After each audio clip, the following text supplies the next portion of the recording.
I am literally so sore from working out that my legs can't handle it anymore. I can't sit on the toilet. I was walking into the nail salon today and I looked like I was constipated. Hey guys, it's Sadie, and today I am going to be giving you the full walkthrough on how to prepare for your 2023 goals and resolutions and things that have actually helped me keep motivation to accomplish my goals throughout the year and actually take into account your human side and humans' inability to be motivated all the time. I'm mixing it with all of the research that I've done on how to successfully create and plan and accomplish goals for this year. I'm also in the middle of exams right now, so I'm kind of like taking a break from studying to film and edit this video. So I really hope that you guys get some value and some knowledge out of this video because I probably should be studying right now, but that's a later problem.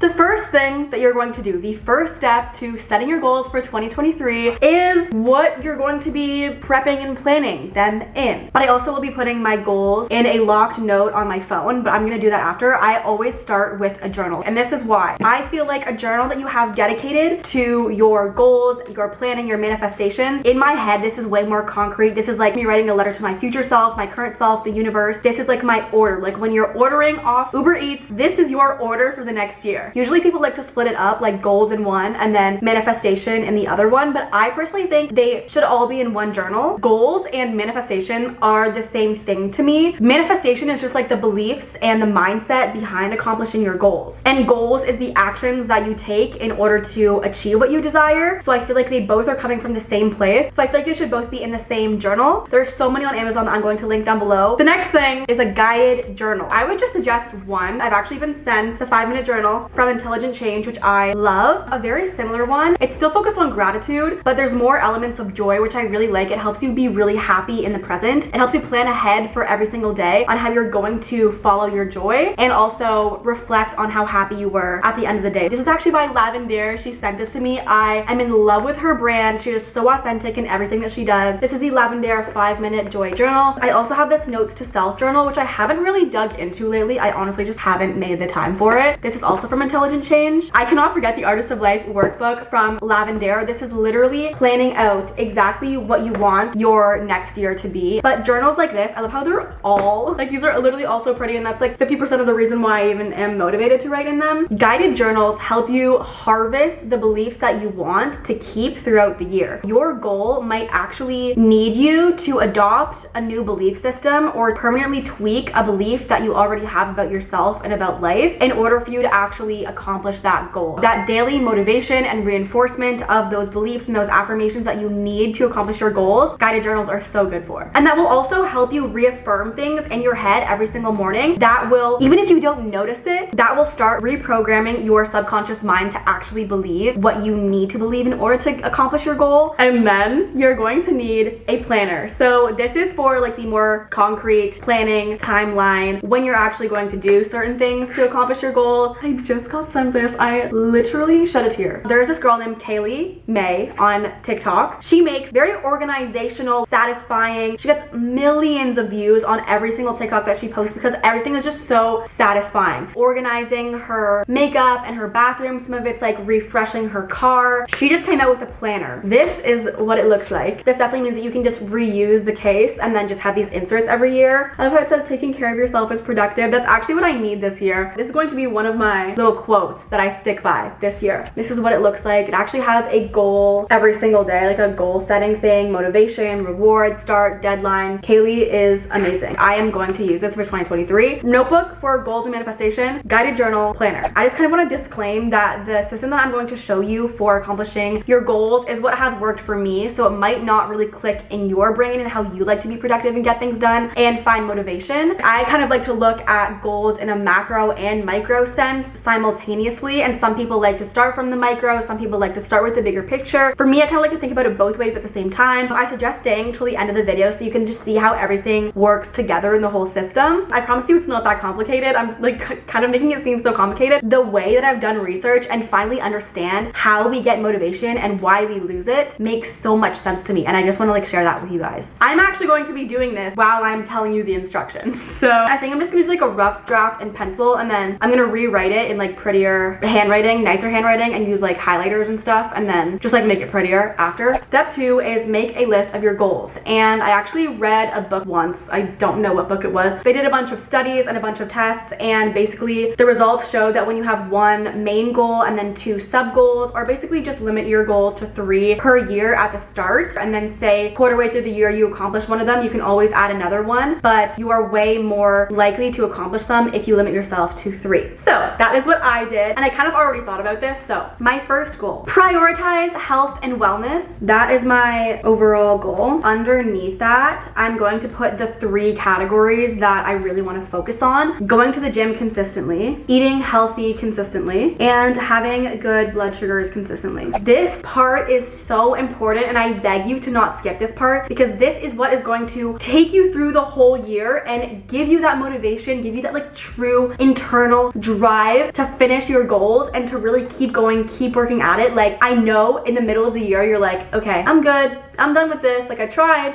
didn't work, don't have any motivation, next. This is what is actually going to keep you going. Write reasons why you want to achieve your goals. And I really want you to sit and be so honest with yourself when you're doing this, because I remember I did this last year and I literally realized my goals, or some of my goals, were only based on what I thought other people would admire me if I accomplished them. I really didn't want what I thought I wanted, it was just what I thought I should want. But you don't want what everyone else wants. You are a completely different person. You have a completely different set of desires and set of motivations. This is what I want you to think about. If no one else existed on the planet, no one else knew that you were going to accomplish this goal, what would you want? And that actually changed my goals for this year. Like, I had a different set of goals and it's kind of like changed them for me. This is so important. You need goals that are going to naturally and subconsciously fuel you and not deplete you. There are actually goals that you may have set in the past that are actually not that hard to achieve, say physically, but energy-wise and motivation-wise, they were so draining to you and they actually depleted you. You want goals that you actually like working towards. It's not just achieving it, you like the feeling of working towards it, which is what is a truly like internally desired goal should feel like. And as you're writing down your reasons, you are going to realize if these are goals that are actually aligned with your true values and morals as a person. Knowing how you want to feel during the year is so much more important than knowing what you want to accomplish. You experience the feeling of working towards the goal 1,000 times more often than you are going to experience the feeling of accomplishing the goal. What we're actually doing is just planning how we want to feel and how we're going to bring more positive feelings into our life through these goals. I really hope this is resonating with you. Like, please comment down like a thumbs up if you get what I'm saying. After you've done this, I feel like this is also a step that I used to skip a lot. I think what we don't do very often is we don't, oh my god, I love making videos like this. Like, I love talking like this. I just need to say that. Okay, anyway, first of all, there is no time like the present to actually start working on your 2023 resolutions right now. I already have built this momentum from already going to the gym consistently in these past 3 weeks before 2023 even comes. And now when 2023 comes, I'm like, I have the most confidence in the world that I can just keep doing what I've already been doing for 3 weeks. Like, this is easy to me. Like, this, I'm creating a habit. But if you don't have the time or just the resources to start right now on your 2023 resolutions or goals, what you really can do is make a list of how you are going to prepare. Maybe even in your goals or manifestation journal, I wrote it down on my laptop, just kind of like a to-do list sort of thing on how I'm going to prepare for the goals. And I feel like this would be so useful to have before the winter break comes, because then during the winter break, you can actually prepare and take the actions that you listed in this list. Learn about workout splits. I know about workout splits, like how you're supposed to split up your week for different areas of the body, like push day, pull day, like what order and how many rest days and stuff like that. I want to really, like, I know about it, but I also want to like deepen my knowledge about it. I want to write down specific fitness goals and muscles that I want to grow. I want to learn about how to balance working out and dieting, yet I want to keep in mind what I already know works and doesn't work for my body, because throughout the years I've definitely learned a lot and that my metabolism is very unique, and with diabetes involved, I want to be able to balance everything. I want to get cute workout clothes, and so I did put this on my Christmas wish list, but it's not the end of the world if I don't get new workout clothes, because I feel like I'm just gonna buy myself some anyway. I need a new water bottle though, one that is like bigger, because mine is tiny, and once I put ice in it, there's like no room for water. I need to get workout shoes, like Converse flat lifting shoes. If you want to get AirPods or like AirPods Maxes, booty bands, any equipment that you need, definitely make a list. A good playlist. So I am currently putting together a workout playlist, and I will definitely share that with you guys, but I just don't want to release it yet until I find it like perfect and I have a good mix of songs in there. What has really helped me is following fitness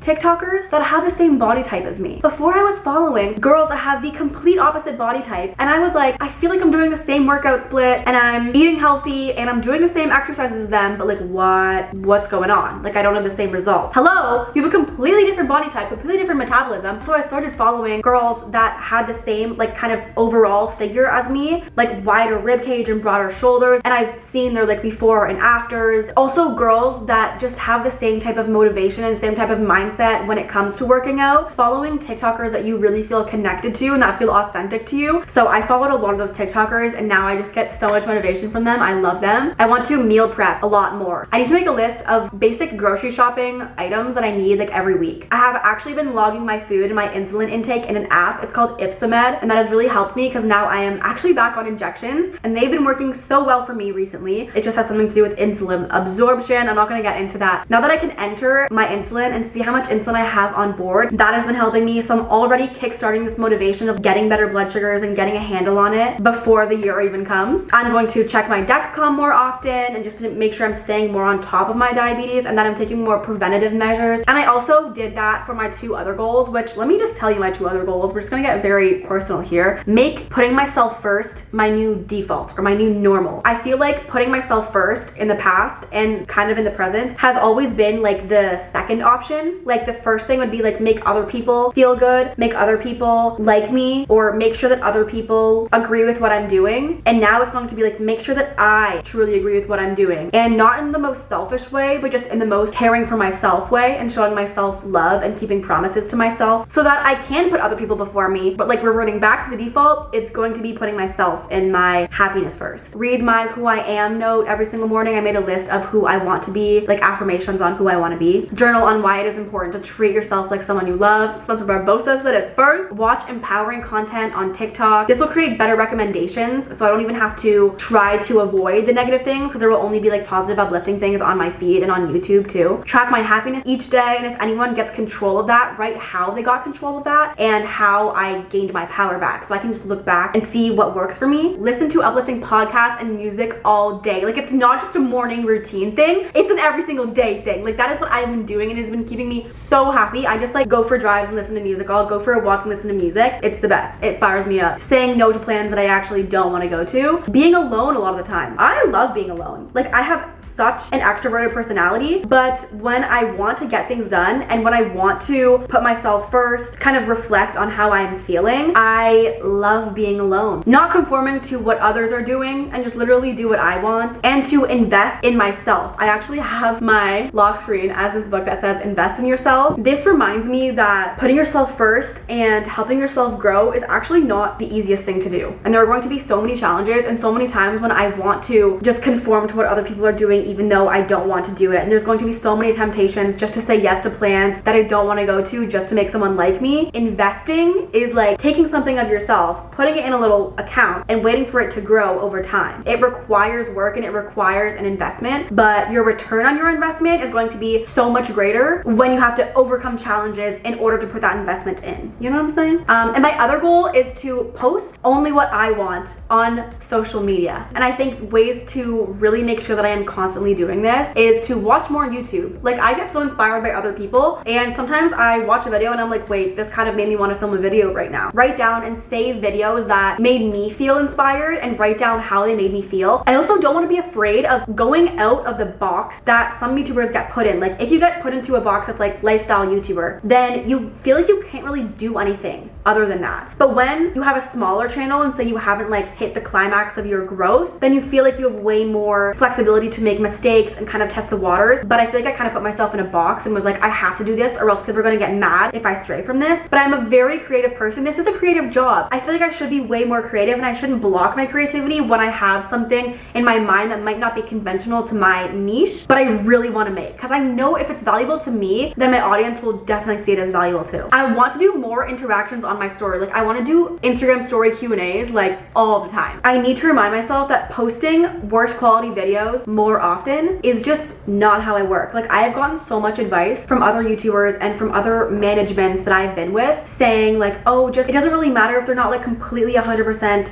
up to your standard. Just being consistent is better than having the best quality videos. For me and my personality, I have tried to do that for years. Like, I have tried to kind of accept that mentality, but I literally cannot. I want to pull out my camera more often in candid moments. I usually refrain from doing this because I'm like, oh, the lighting isn't perfect. This sound's gonna be off, right? I only have my phone to film. But like, just pull out the phone, Sadie, take the video. You can fix it in editing. Just do it, because you're probably going to want the B-roll anyways. I'm only going to do trends that I actually want to do. I remember when I first downloaded TikTok, there was like so much pressure to do every single trend. And I was like, this is literally not why I started social media. But now I only do trends that I find funny and that I find entertaining and that I find valuable. I'm just going to stick to that. I'm going to use my planner, my new planner, and my Google Docs and just all of my little planning tools way more often for my YouTube, because I love planning it, and planning it is like half of the fun. The last thing that I need to do throughout the year is to keep looking at my DMs and keep reminding myself that I am helping people. I am so hard on myself, and when a video isn't perfect, I just feel like no one is going to get value from it. But I feel like so many people DM me every single day saying how much I've helped them in their life and in like really crazy ways. I just have to remind myself that what I am doing is valuable and that I am helping people. Okay, once you have written that list, now it's time to take action to prepare. You can do this right now. Like, after you're done watching this video, you can do it right now. Get the ball rolling, get the momentum rolling, and build that confidence in yourself. You wouldn't have the desire to accomplish that goal right now if you weren't meant to start right now. Also, I love how I'm just holding lip gloss. I would definitely log your starting point somehow. You can also journal your feelings on how you are feeling at the start of this journey and at the start of the year. You feel scared, excited, nervous, pumped up. Definitely think about how you can make tasks that you need to do in order to achieve the goal into habits. This is going to set you up for the most successful year that you have ever experienced. So what I did is I changed all of my backgrounds to such motivating things that just like kick me in the butt every single time that I see them. I'm going to buy a new workout set, so that is just something that I'm just giving myself for Christmas, and also kind of rewarding myself for already starting going to the gym journey and staying consistent. I'm going to make a workout schedule. I'm going to start meal prepping. I'm going to plan content. I actually did this yesterday, and I wrote just like a whole master list on my notes of video ideas, TikTok ideas, Instagram ideas. Break down any mental barriers that you think you have in accomplishing this goal. Confidence issues, imposter syndrome, other people's opinions, like anything that you need to break down, start breaking that down. There are so many videos. Just search up how to get over imposter syndrome. There's going to be journaling prompts. You can also look it up on Pinterest. I want to make a list of brands that truly align with my authentic values and my content. And all of those things I feel like I'm going to actually start doing after exams. I have my last exam on December 17th. So on the 18th, I am free to really just like plan for these goals. Let me know what your goals are in the comments. Write them below, affirm them to yourself. Subscribe and press the bell if you like this video. Definitely stick around and subscribe. I